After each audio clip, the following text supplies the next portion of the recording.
Hey, this is Chad Glass.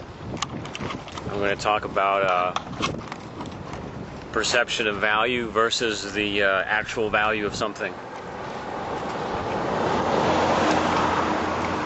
So we've all heard, or many of us have heard, perception is reality. Especially if you're dealing with customers and customer service, the customer's perception is their reality. So even if you took care of them as much as you possibly could, did everything right, if they're not happy with what you did, then their perception of what you did is their reality. And there's nothing you can do about that, really.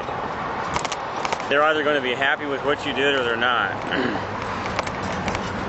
And they'll reflect it often in how they tip you or how they come back to see you or not. So that's an example of perception being reality.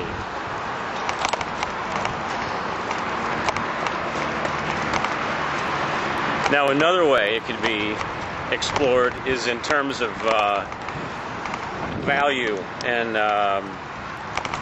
something that's inherently worth something. Now the entire idea of if something has an inherent worth can come into question.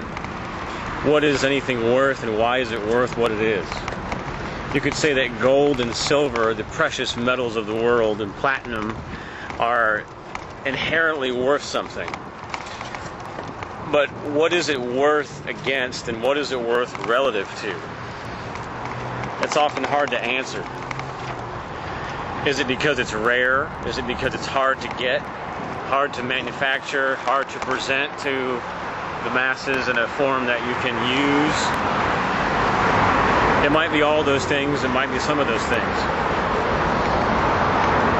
And so far as the inherent value of what you might do for a job or a career, you know, maybe you're a lawyer or a doctor or an opera singer, and you bring the world something and there's some kind of a value attached to it.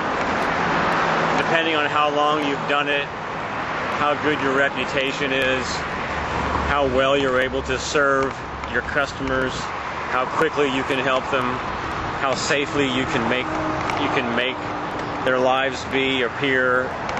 If they perceive you to be of a certain level of value, they'll come back and see you again. But how about when you're evidently worth something, you have something of value to give, and you know you do, and you know you're good, but nobody seems to really pay attention to you. Nobody seems to care. You can be as good as the greatest painter. You can sing perfectly in every octave range with perfect pitch, and nobody will seem to care.